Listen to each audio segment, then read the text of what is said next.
আসসালামু আলাইকুম। নুপুর কিচেন থেকে আমি নুপুর আপনাদের সবাইকে স্বাগত জানাচ্ছি। আজ আমি যে রেসিপিটি আপনাদের সাথে শেয়ার করব সেটি আমার এক্সপিরিয়েন্স থেকে আমি তৈরি করেছি।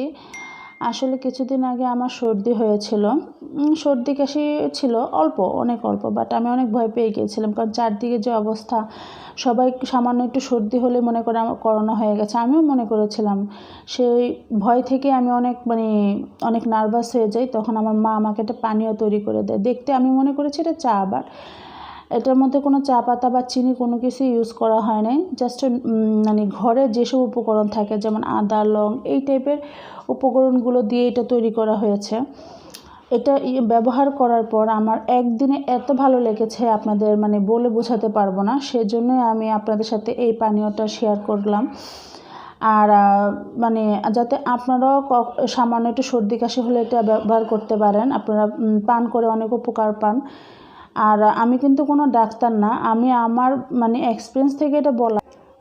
আশা করি আমার পানীয়টা আপনারা পান করে যদি ভালো লেগে থাকে, আমাকে প্লিজ কমেন্টস করে জানাবেন কেমন লাগলো আপনাদের আর কতটুকু উপকার পেলেন।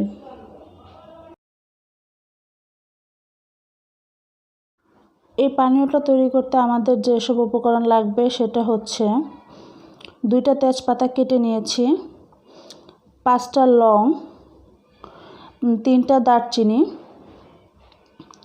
4টা এলাচ, 1 টেবিল স্পুন হচ্ছে কালো জিরা, আর পরিমাণ মতো আদা, যা যতটুকু আদা খেতে পছন্দ করে ততটুকু। আমি সব উপকরণগুলো একটু ছেঁচে নিব। প্রথমে আমি এর মধ্যে এলাচ, দারচিনি, লং একসাথে ছেঁচে নিচ্ছি।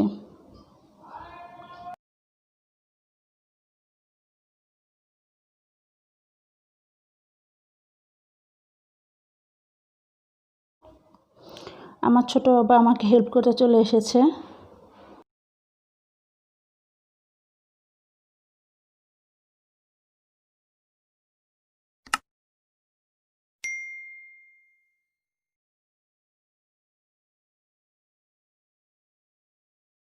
এলাচ, দারচিনি, লং যখন ছেঁচা হবে তখন আমি আমার আদাগুলো দিয়ে দিব।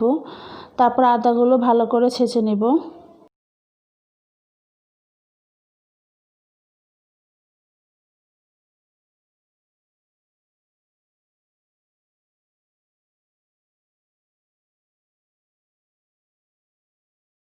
আমার সবগুলো উপকরণ যখন ছেঁচা হয়ে যাবে, তখন আমি আগে থেকেই চুলায় পর্যাপ্ত পানি দিয়ে একটা পাত্র বসিয়ে রেখেছিলাম। সেই পানিটা যখন গরম হয়ে যাবে, তখন আমি আমার ছেঁচা যে উপকরণ সবগুলো এটাতে দিয়ে দিব। তারপরে এর সাথে কালো জিরা, তেজপাতাও দিয়ে দিব। দিয়ে এটাকে প্রায় 15 মিনিট জাল করব ভালো করে। 15 মিনিট জাল করার পর আমাদের পানীয়টা তৈরি হয়ে গেছে। এখন আমরা এটাকে ছেঁকে নিব। একটা কেতলিতে আমি আমার পানীয়টা ছেঁকে নিচ্ছি।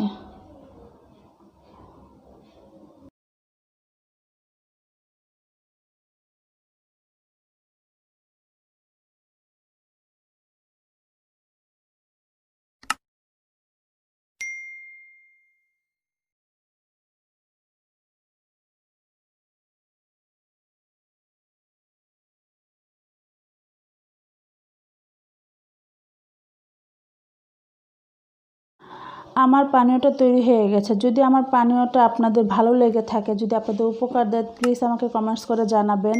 আর আমার ভিডিওটা ভালো লাগলে সাবস্ক্রাইব করে পাশে থাকা বেল আইকনে ক্লিক করে দিবেন, আর লাইক করবেন, বেশি বেশি শেয়ার করবেন। আল্লাহ হাফেজ।